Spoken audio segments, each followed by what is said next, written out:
what's up, rock stars? It's Rox, and I'm coming to you today with a review for Love and Hip Hop Atlanta, Season 8, Episode 15. So let's get to it, shall we? Alright, you guys, so Pooh opens the show and tells us that she's done fooling with Carly's loser self. Okay, that whole trip to Trinidad was a bust. She's back to being her successful life, living it the best way that she can. She is at a photo shoot and she is promoting her, what did she say? Well, stick on eye makeup and eyelashes and lip plumper. And child, if I hadn't have known better, I was like, oh my goodness, look at Pooh. She looked pretty almost and not rough around the edges like she just smoked a pack of cigarettes or anything. I was just like, oh, okay. So if she does get the right makeup done, it softens her look so well. Now, I don't really know what this stick on eye makeup is, y'all. Put me up on game. Okay, my beauty gurus out there that might be watching, please let me know what this is that she's talking about. Anyway, she said she has Mimi come on down because Mimi has always had her back. You know, they sit down and she asked Mimi what's been going on. I got so much going on with Ty and Stevie. Ty is back. Thank goodness, because we thought we was going to go the whole season without Mimi having to fuss at somebody about something, okay? Now Ty is back and now she can be upset with Stevie J. Evidently, he been saying some slick shit on social media, and it's rubbed Ty the wrong way. You guys remember when Mimi went and talked to Stevie J and Faith, and they had came to some sort of agreement? Well, when they took the picture and posted it on Instagram, Stevie J put underneath it, the caption said something about my queens, my two queens, or some slick shit like that, and yet Ty had a problem. How was I supposed to know that Ty would be so upset about something that happened months ago? I will always have a relationship with her father, and it is the only reason why I find it important for Stevie and I to have common ground. And it pisses me off that Ty can't see the bigger picture. Okay, so she's stressed. But anyways, Pooh says that, yeah, she's just trying to get things back together, you know, in her life now that the girls don't like her now. Pooh seems to believe that everybody hates her because Carly has made everybody hate her. Mimi was like, no, you can't always be spitting fire 24/7 and expect people to like you. Okay, and Pooh keep on saying, I know. But I don't think Pooh really knows that.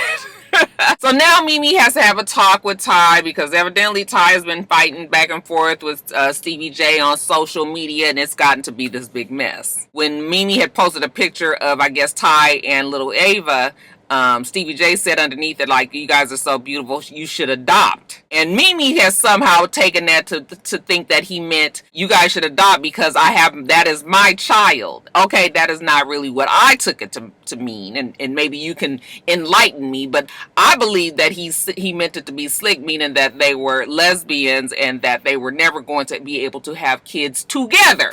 Okay, yeah, they can both have kids, obviously, if there aren't any, you know, reproductive issues, but they won't be together. And that's kind of what I thought that he was saying. Whatever it is, Mimi is frustrated. And for argument's sake, Ty spends half the year overseas playing basketball. And I am always and forever the single mom holding everything down while all the little children go outside and play. So she tells Ty that, you know, she's trying to be cordial to Stevie J. She sat down with her and you know, her and Faith and Stevie, and they tried to come to some sort of agreement, and she just didn't realize that it was going to upset Ty so much. He pushes your buttons and he gets under your skin, and Ty was like, you know, get under my skin because I'm always going to call him out. I'm always going to tell him about himself. Something that you don't do. And it's not fair. He doesn't pay child support. He doesn't call to check on his child. The only time he wants to have anything to do with her is when they have to film. Okay, she said when he has to work, but I'm assuming that means when they are in front of the camera. So, yes, he is a problem in this relationship. But Mimi is trying to explain to Ty that she just needs to not even worry about it. I don't go back and forth with him because it's stupid. He's stupid. It seems that Mimi has just decided that she is just going to ignore the bad parts of Stevie J, the things that get on her nerves, and just look, when he's around, he's fine. When he's not, that's fine too, because she can afford to take care of her child, and it doesn't seem that Ava is even missing him that much. I think that is the approach that Mimi has taken.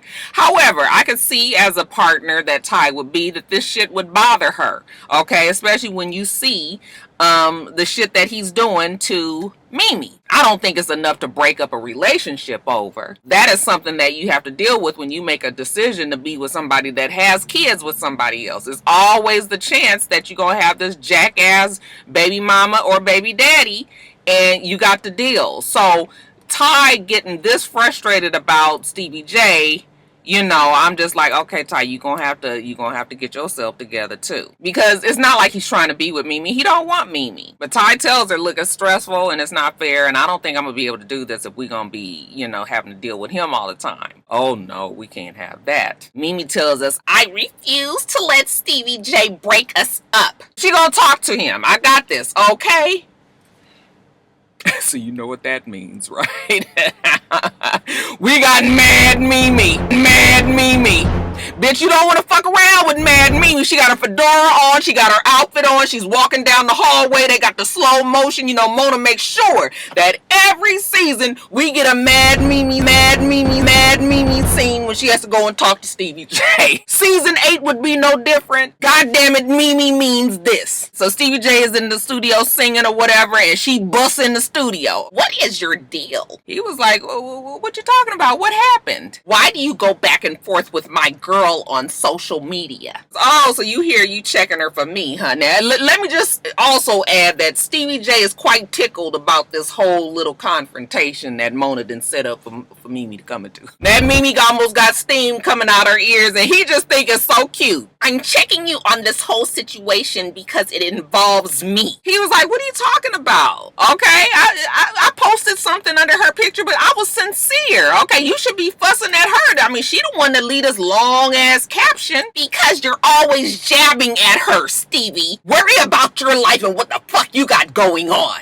I said, oh, she getting real mad now. All the curse words is coming. He says, wait a minute, Mimi, you know, my life is beautiful. I can't complain about nothing. Things is really good in my life right now. And things would be great in my life, too, if you would just leave me the fuck alone. And I said, see, that's where you made a mistake, Mimi. Okay? He knows that this kind of shit bothers you. And he's going to keep continuing on to do this because he wants to get under your skin. He wants to get in the middle of your relationship. Like I said, Stevie don't want you. But Stevie is the type of nigga that don't want you to be happy with anybody else. Because his ego feeds off the fact that you might still be pining after him, even though he's got this prize in Faith Evans, and he's married, and he's moved to Los Angeles, and life is supposedly so good for him. Yet and still, the fact that he can leave a few words on Instagram and piss you guys off, fuck you guys up, get you guys to arguing, okay, to the point where you got to come over here and be fussing and yelling at him, and he thinks the shit is so funny. You should have never even given him the satisfaction of knowing that he's fucking with you. He was just like, oh no, we can't not talk to each other. You know, we got to keep it positive. We always gonna have to keep the open, chain of communication. Stevie, I have heard the same spiel from you over and over and over again. If you want to be an adult, he was like, oh, an adult? An adult. Be a real ass man and make shit right. He was like, what are you talking about? Your girl's the one that comes from my jugular. Because you would always send me comments and send me texts and shit. And that's my girl. And I'm always gonna let her know what the fuck you be saying. He was like, oh, that's your girl, huh? You sure that's your girl? Stevie, I will slap you in your fucking face. I said, crazy 88s, y'all better come on down. Because while Stevie thinks that this is so funny, Mimi doesn't. Keep fucking with me, Stevie. I have been very kind. I have been kind. Girl, you've been more than that. When the crazy 88s come in, you know, and Stevie J is like, ow, like, damn, you didn't hit me and everything. But, you know, he's still laughing. You know, they casually stroll out while they pulling Mimi, who got, you know, almost steam coming out her ears and foaming at the mouth. Bottom line, as Mimi sees it, he's still in love with me and I don't want you. Well, that works out well, Mimi, because Stevie J don't want you either. Now, we see Jacques. He's holding interviews for the salon. And I'm trying to understand, is he an investor or is he a partner? Okay, investors usually are not as involved, and I kind of see where Sharonda might be coming from in that vein. If he's a partner and he's way more involved in the shop dealings, then okay, you can hold interviews. I'm not sure why you can't hold the interview at your shop, even though you're saying that Sharonda has a problem. But part of the problem might be this kind of hoes that you interviewing. Okay, now why are you talking to a bitch that got on a net outfit? I was just like, what? And then the girls are sitting up there, oh yeah, I'm very experienced. You know how to do, this, that, oh yes, I know how to do this, that, and the other. Okay, oh, what you talking about, in the hair salon or somewhere? But you ain't even got to tell us what experience you got outside of the hair salon, because we can already tell just looking at you. Jacques is all like, I can't help the type of women that come and, want to interview with me. Okay, but that tells a whole lot about you. Anyway, here come D-Lo and Show Nuff. When Show Nuff sees, the kind of women that Jacques is dealing with him, well, maybe he need to rethink what his future might be. Okay, just got out of jail, kind of a fresh start.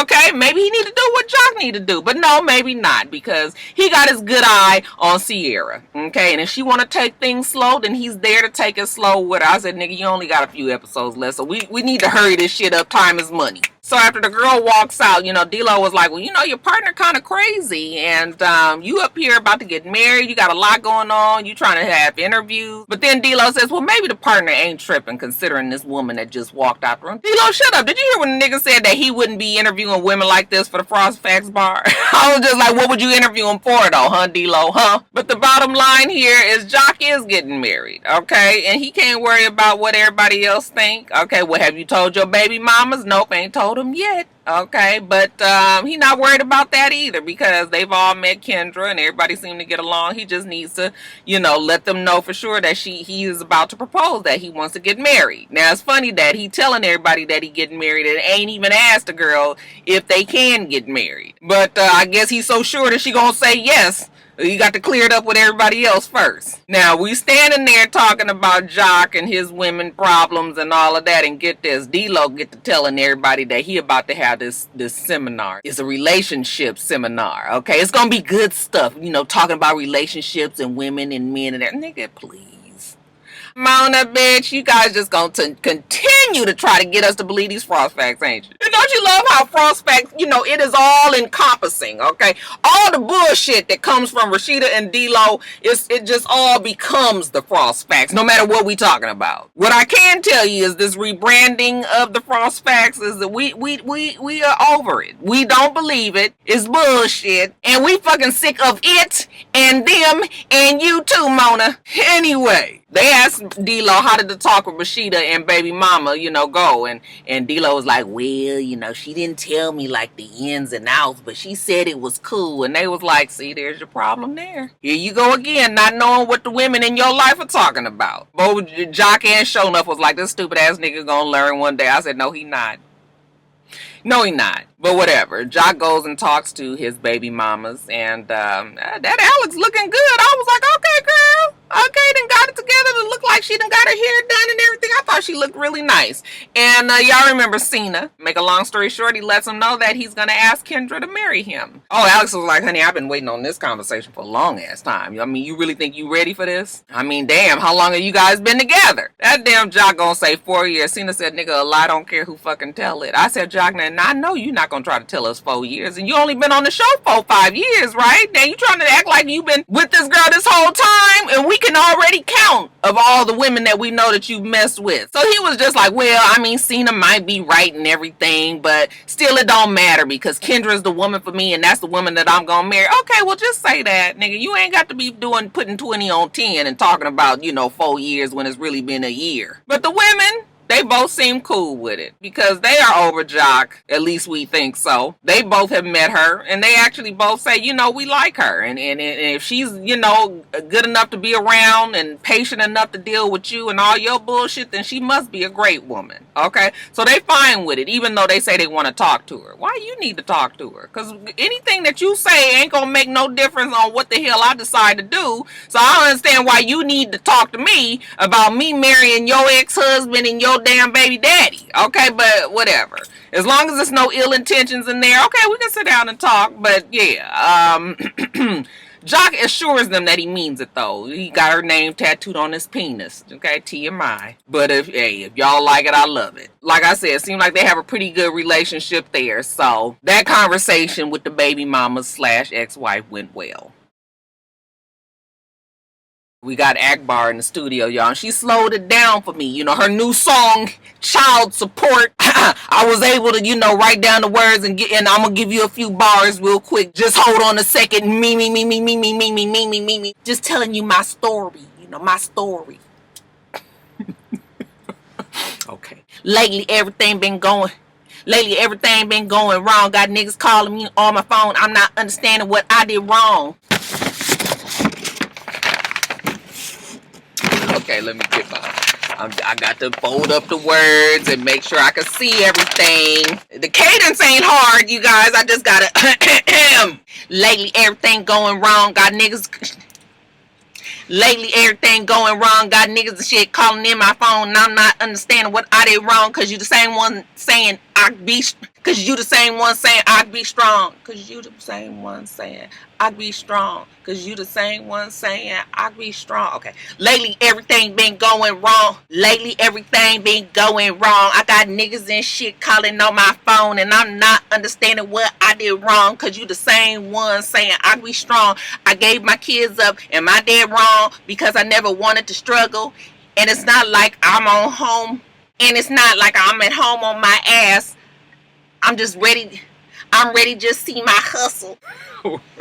Lately, everything been going wrong. I got niggas and shit calling in my phone, and I'm not understanding what I did wrong. Cause you the same one saying I'd be strong. I gave my kids up. Am I did wrong? Because I never wanted them to struggle. And it's not like I'm at home on my ass. I'm ready just see my hustle. That cadence is so fucked up and wrong, you guys. But it did start off that way. Lately, everything been going wrong. I got niggas and shit calling in my phone, and I'm not understanding what I did wrong. Cause you the same one saying I'd be strong. I gave up my kids, and I did wrong because I never wanted them to struggle. See, that part fucked me up right there because it changes on that ass, okay? And it's not like I'm home on my ass. I'm ready to just see my hustle, okay? Whatever it is, that is her new hit, Child Support. And, she was worried that Sierra was going to fuck up her chances with Uncle Hiram. But nope. Okay, Uncle Hiram then booked some studio session time for her to come and rap said song. And she's upset with Sierra, speaking of Sierra, because, Sierra has said some slick shit about her kids, and she said she gonna have to grovel on her goddamn knees if she think I'm gonna forgive her. Now listen, I don't remember Sierra saying anything about Akbar's children. However, she very well could have, in the middle of all these ghetto ass arguments that her and Sierra have had over the last few episodes, so maybe they did come up in the argument. I don't really have time to be sitting back and trying to figure out what the fuck these country ass heifers are saying in the middle of their arguments while they yelling and the crazy 88s is trying to get them out of there. Okay, but we gonna give Akbar the benefit of the doubt. She say Sierra said some shit about her kids. Okay, well whatever. She sit down with Uncle Hiram,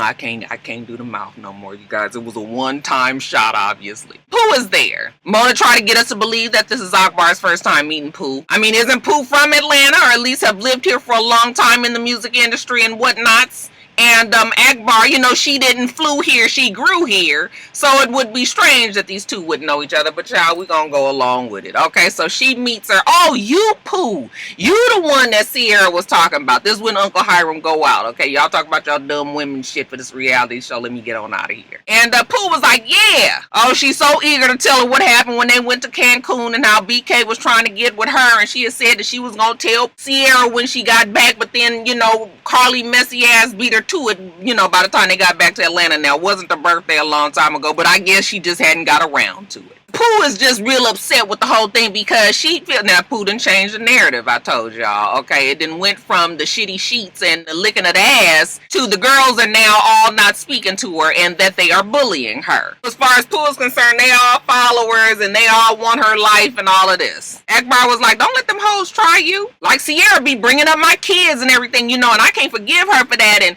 Pooh was just like, oh, bringing up the kids is just dead wrong. So they hyping each other up on their hatred for Sierra right now. And so what happened in Trinidad, girl? In Trinidad, honey, they was bullying me. Tokyo and Shekinah especially. And Akbar was like, Shekinah, what Shekinah had to say? Okay, I'm about sick of Shekinah's ass too, because Akbar has a baby by a dude that Shekinah was messing with. And Shekinah was upset that Akbar was around, so she was all up in homeboy's ear and saying all kind of shit about Akbar, and she didn't even know her like that. They ain't never been friends, so fuck Shekinah as far as Akbar is concerned. Shekinah always fucking with people that don't even be messing with her. So Akbar was like, bitch, stand on all 10. Do you ever push up at the events that they be having, and wreak havoc? And Pooh was like, no, I send other bitches to do that, okay? You gonna be the next one. You know what? Next event, they gonna be at.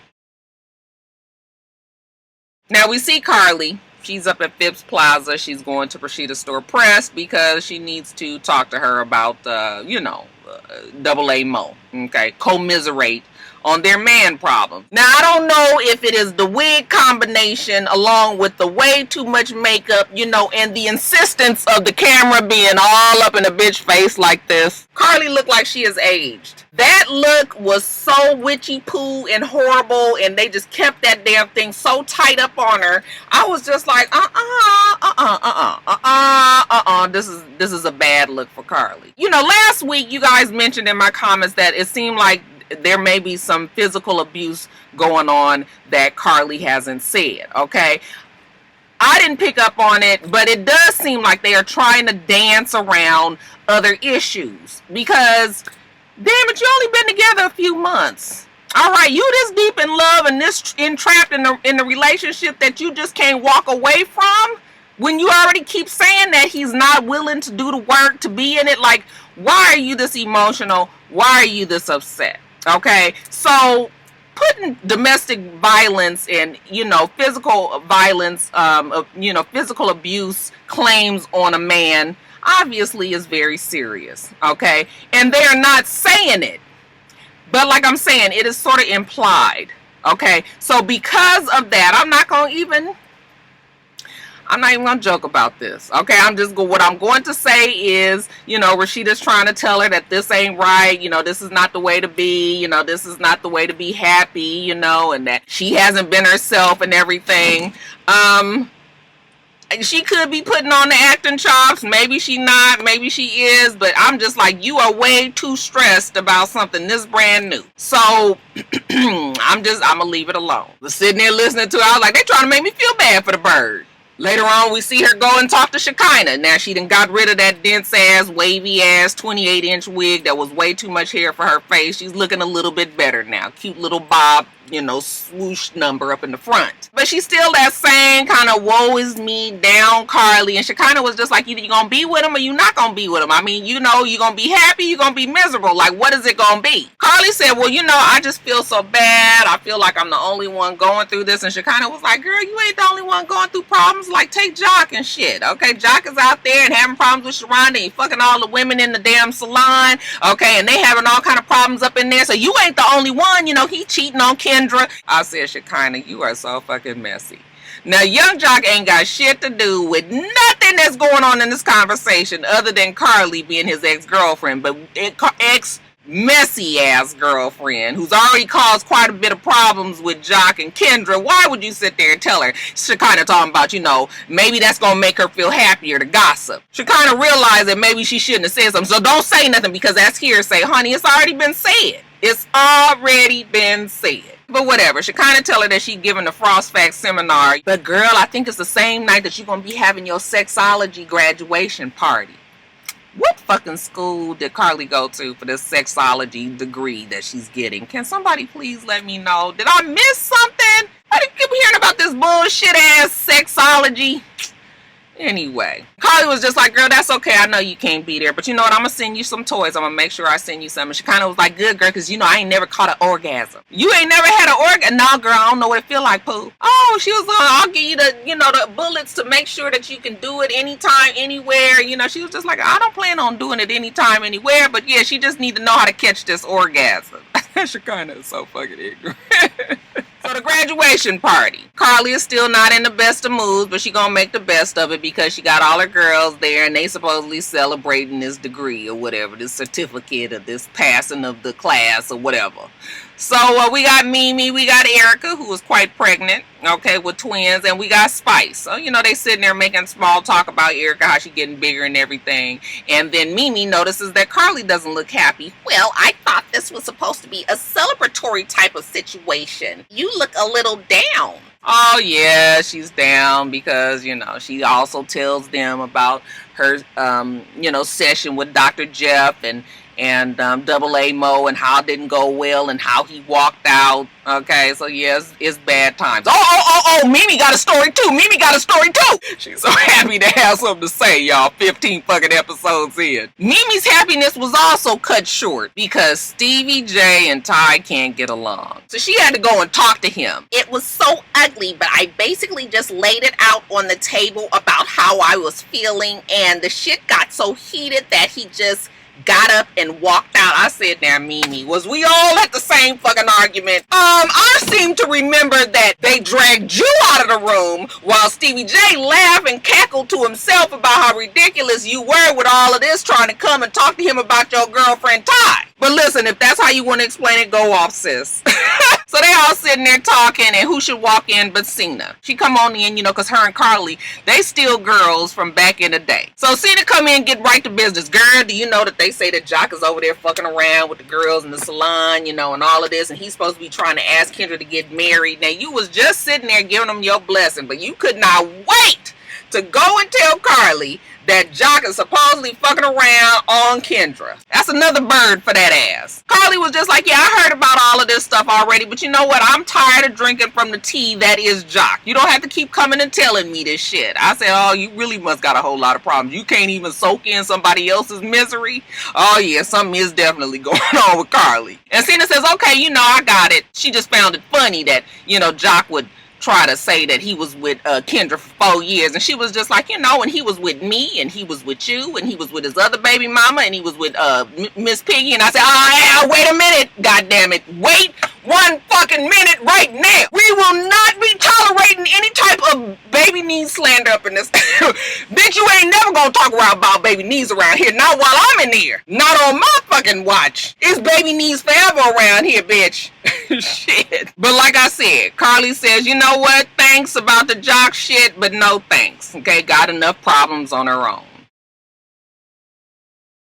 Let me tell you why it annoys me so about this whole, like I said, rebranding of the Frost Facts. I'm not saying that marriages are perfect. We all know that they're not. Actually, they're quite a bit of work, okay? And anytime that you want it to last any length of time, there's going to be times when it's terrible, and there's going to be times when it's good, okay? That's just how life goes. So I understand the fact that Rashida and D-Lo have problems, and that they are working through it fine. My whole request is, don't be trying to hold seminars when you in the middle of still trying to work your shit out. See, your shit ain't fixed. So really, you don't have the experience of telling other people how to work through some shit when you ain't figured out how to work through the shit on your own. I want to hear some shit about people who have conquered it, who have made it to the other side. When a motherfucker is keeping on going on with that goddamn same bullshit that D-Lo keep on pulling around here, I can't trust that the nigga might pull another stunt next season. I can't be sure that the nigga has learned his lesson. So I don't want to be at a seminar and you trying to tell me what to do when you don't know what to fucking do yourself. I don't ever want to be the one that be telling you, oh, you know, we doing this and we doing that, and getting props for some shit that's still on some really shaky ground. That's still fucked up. Rashida and D-Lo, okay, you can go on and on about being together 19 years and all of that. If it's still fucked up, then what you best do is just work on your marriage. Okay, get it right. And then later on, when a nigga ain't got a fresh new baby by another bitch, then you can come tell us what you did to really make it through, and you guys is good now. But don't tell us this shit wasn't y'all. I mean, they was sitting up there about to start arguing on the fucking stage. You know, D-Lo, make sure that you ready. Damn it, don't give us these old pat answers. Okay, we want some meat. And if you ain't got no meat, don't come to the fucking table. Shit. They get on my fucking nerves because it's a facade. Just say it's fucked up and we ain't got it right yet, but we gonna get it right. Okay, just let us have this time, but don't be on here trying to act like shit is good and you know it's not. Fucking get on my goddamn nerves, y'all. Anyway, they got me all off. While Shekinah up there asking them all these bullshit ass questions, you know, who should walk in but Akbar? And you already know she with the shits. She walking in and she singing to herself. Sure enough is there. Oh yeah, Sierra was supposed to meet him there, you know, and he thought this would be a good little icebreaker for their relationship getting started, but she didn't show up because she didn't want to deal with Akbar's ass. Okay. So Akbar comes on in and she can't wait to ask a question. Miss Shekinah, I got a question. What about when you dealing with this dude and then his ex-girl is all up in his mix and all up in his ear, you know, trying to cause problems for the relationship? Okay, that's what Shekinah did to me when I was dating her man and her ex-man and had a baby with him. And Shekinah was just like, first of all, that was a long ass time ago. Now, why is she up here talking about that? I didn't even know that he was with her. So what the fuck is she talking about? Why she keep on coming up here and talking about this shit? I said, girl, you know how it works. Because she needs a fucking storyline. So, you know, Akbar does what she does best. She get the yelling and screaming, oh, bitch, you this, you that, you know, and the crazy 88 they got to come in there and get her because she about to jump up, you know, Show Enough is over there like, Val, trying to get her under control, but no, there's no control in Akbar at this point. So the crazy 88s come in there and they grab her and, you know, they try to run up there to Shekinah. Shekinah was like, nigga, I ain't gonna do nothing to her and lose everything I got. Is you crazy? Okay, that Shekinah might be ghetto, but the bitch ain't stupid. Okay, ain't fixing to be fighting up here with that bitch. I got what I got and she ain't got nothing. Okay, so no, you ain't got to worry about me ever. I said, okay. Alright, you guys, let me get off of here. Get me something to eat and get on back to work. Make sure that you rate, comment, and subscribe to the channel. I'm itsrox. The channel is for itsrox, and everything else I do will be in the bottom bar. Alright. So I hope that you have a wonderful, wonderful rest of your day, and I plan on doing the same. Till next time, rock stars. Bye.